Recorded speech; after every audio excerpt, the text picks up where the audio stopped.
Ya, selamat pagi anak-anak yang Pak Guru kasihi. Kita kembali berjumpa dalam pembelajaran jarak jauh mata pelajaran Bahasa Indonesia. Setelah pertemuan yang lalu kita belajar tentang pidato, kita mereview kembali yang sudah kita pelajari, yaitu menggali isi teks pidato, membuat kerangka teks pidato, kemudian kita sudah menulis teks pidato dan membuat video singkat tentang pidato. Nah, kita masuk pada pembelajaran berikutnya, yaitu tentang puisi. Nah, puisi ini kita sudah pelajari mungkin dari kelas 3, kelas 4 dan 5. Nah, kelas 6 ini kita mengulang kembali materi tentang puisi, yaitu tentang membandingkan karakteristik puisi dan prosa. Ya, kita akan sama-sama belajar. Kita berkonsentrasi dulu pada pembelajaran hari ini tentang puisi. Ya anak-anak, puisi adalah jenis sastra yang bahasanya menggunakan majas-majas atau gaya bahasa, misalnya kiasan atau penggambaran.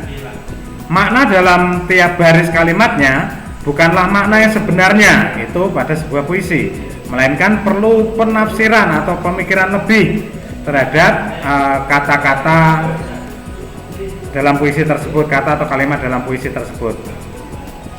Anak-anak, kata-kata dalam puisi dipilih dan ditata dengan cermat untuk membangun keindahan sehingga karakter puisi bisa tersampaikan dengan benar. Berdasarkan bentuknya, puisi terbagi menjadi dua, ya, yaitu puisi lama yang memiliki karakteristik seperti bersifat anonim atau tidak diketahui nama pengarangnya, terikat jumlah bait, baris, suku kata maupun rima, disampaikan dari mulut ke mulut dalam masyarakat atau turun-temurun, misalnya dari ayah ibu ke anak-anaknya atau dari kakek nenek ke cucu-cucunya misalnya. Contoh misalnya yang puisi lama itu ada pantun, ada syair, ya.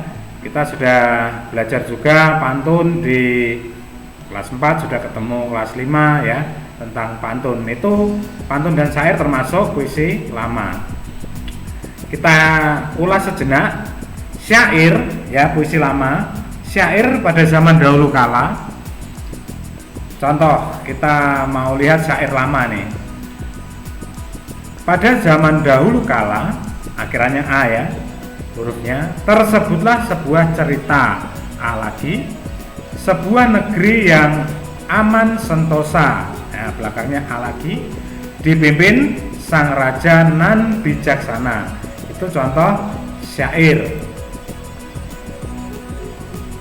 Nah, kita masih lihat syair ini, contoh ini merupakan tidak diketahui siapa pengarangnya, ya.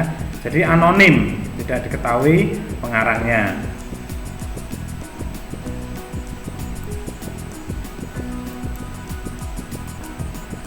Nah, contoh lain yang puisi lama itu pantun. Nah, satu contoh pantun misalnya. Yuk coba kita baca bersama-sama. Kalau ada jarum patah, jangan dimasukkan ke dalam peti. Kalau ada kataku yang salah, jangan dimasukkan ke dalam hati. Ya, itu contoh puisi lama. Berikutnya anak-anak, setelah kita mengetahui puisi lama, kita mengulas saja ini ya. Jadi ini pembelajaran kita hari ini fokus kepada membandingkan karakteristik puisi dan prosa. Nah, kalau puisi lama kita sudah pelajari sekilas tadi, kita melihat puisi baru. Puisi baru adalah jenis puisi yang bebas dan tidak terikat oleh aturan tertentu seperti jumlah katanya, suku katanya, baris, ritme, atau jumlah bait dalam penulisannya. Sering juga disebut puisi baru ini puisi modern, ya. Banyak kita temukan kalau anak-anak ada di rumah langganan koran, di setiap akhir pekan atau minggu biasanya ada hasil karya-karya puisi yang dicantumkan di majalah atau koran, baik puisi anak maupun puisi umum. Ya, kita mau melihat contoh puisi baru. Ya, kita lihat contoh yang ada di sini. Judulnya Ayahku. Betapa besar jasamu, tidak kenal lelah bekerja, membanting tulang demi keluarga, demi anak-anak dan istrimu. Terima kasih ayahku, engkau selalu membimbingku. Semoga Tuhan selalu melindungimu, menghantarkan langkahku menuju masa depan yang gemilang. Nah, itu contoh satu puisi baru yang berjudul Ayahku. Kita bisa amati perbedaannya dengan puisi lama tadi, ya, tidak terikat, bebas. Kemudian kita melangkah pada konsentrasi berikutnya, yaitu kita belajar tentang prosa. Karena pembelajaran hari ini kita mau membandingkan karakteristik teks puisi dan teks prosa. Nah, prosa adalah karya sastra yang berbentuk cerita dan tidak mengandung rima. Prosa cenderung menggunakan bahasa sehari-hari yang tidak terlalu banyak menggunakan majas seperti puisi. Artinya kita membacanya sudah lebih jelas, tidak perlu memikirkan maksudnya. Kemudian jenis tulisan pada prosa juga digunakan untuk memaparkan suatu fakta atau ide atau informasi. Oleh karena itu, prosa dapat digunakan dalam surat kabar, majalah, novel, ensiklopedia, surat, serta berbagai jenis media lainnya. Ya, kita amati perbedaannya.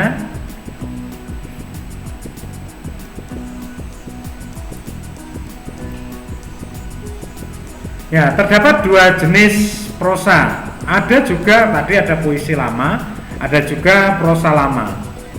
Prosa lama adalah prosa bahasa Indonesia yang belum terpengaruh oleh budaya barat.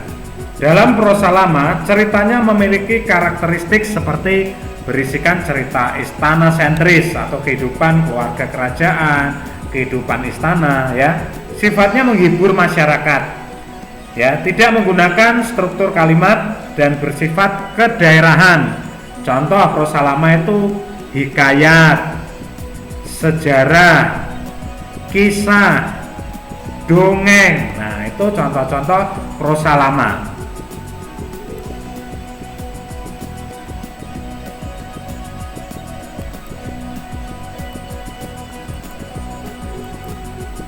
Berikutnya anak-anak, kita juga mau membandingkan prosa baru. Prosa baru merupakan prosa yang ditulis bebas, tanpa aturan yang membelenggunya. Bentuk-bentuk prosa baru meliputi ada roman, misalnya contoh, novel, cerpen, ada lagi cerbung, cerita bersambung, riwayat, ada kritik, ada esai, dan resensi. Itu contoh-contoh prosa baru.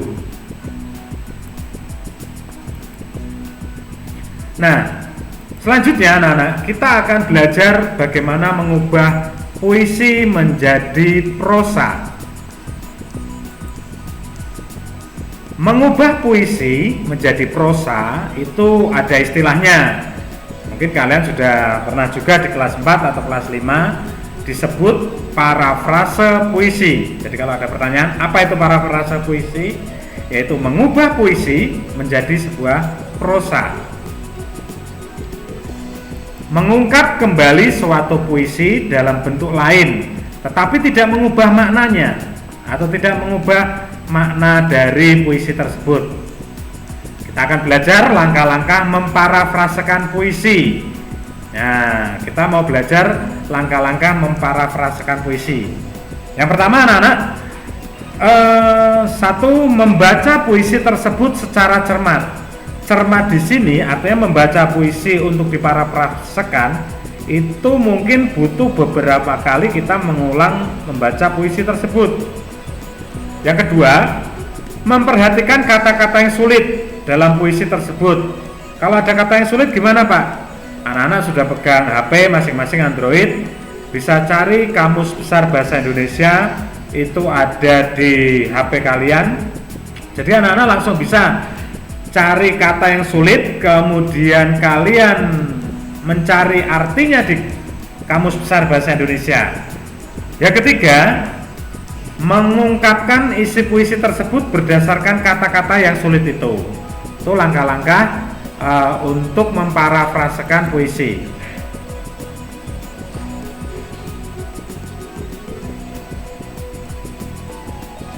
Nah, dari langkah-langkah ini anak-anak, jika ada hal yang belum jelas, mungkin anak-anak bisa WA pribadi ke Pak Guru untuk langkah-langkah memparafrasekan puisi ini jika ada hal-hal yang belum jelas. Ya, kita mau mencoba memparafrasekan puisi berikut. Ini contoh ada penggalan puisi ya. Karena kenapa disebut penggalan? Karena tidak utuh puisinya, hanya Pak Guru ambil satu bait puisi. Contoh ya, Tuhan telah menegurmu, judul puisinya. Tuhan telah menegurmu dengan cukup sopan lewat anak-anak yang kelaparan. Tuhan telah menegurmu dengan cukup sopan lewat semayup suara adzan. Nah, itu oleh Apip Mustofa. Ini contoh penggalan sebuah puisi. Anak-anak, kita perhatikan penggalan puisi tersebut. Anak-anak boleh baca ulang kembali. Silakan. Nah, kita parafrasekan. Tuhan telah menegurmu. Nah, kita boleh tambahin untuk lebih jelas saat menjadi prosa agar pembaca bisa lebih mengerti maksud dari puisi tadi. Misalnya, tahukah Tuhan kini sudah menegurmu atau telah menegurmu, hai manusia, dengan cukup sopan lewat perut anak-anak jalanan yang kelaparan. Dengarkan, Tuhan telah menegurmu lagi dengan cukup sopan lewat semayup. Semayup itu kalau di Kamus Besar Bahasa Indonesia itu artinya kumandang suara azan atau suara doa ya. Ya, anak-anak boleh baca kembali dari setelah kita parafrasekan, setelah disisipkan kata untuk lebih memperjelas makna dari puisi tersebut.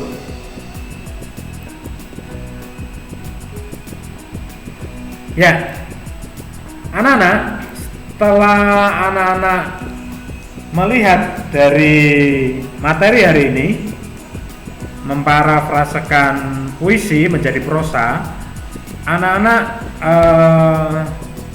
kita mau melihat buku cetak kita halaman 106. Di situ ada perintah, bacalah puisi tentang bumi karya Ratu.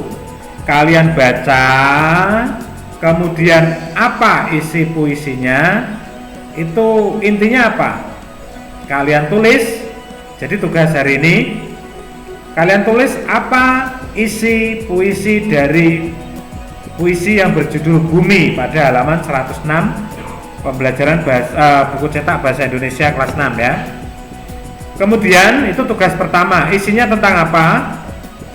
Yang kedua, ubahlah puisi tersebut menjadi sebuah cerita ya, atau diparafrasekan. Kalian parafrasekan menjadi 2 paragraf.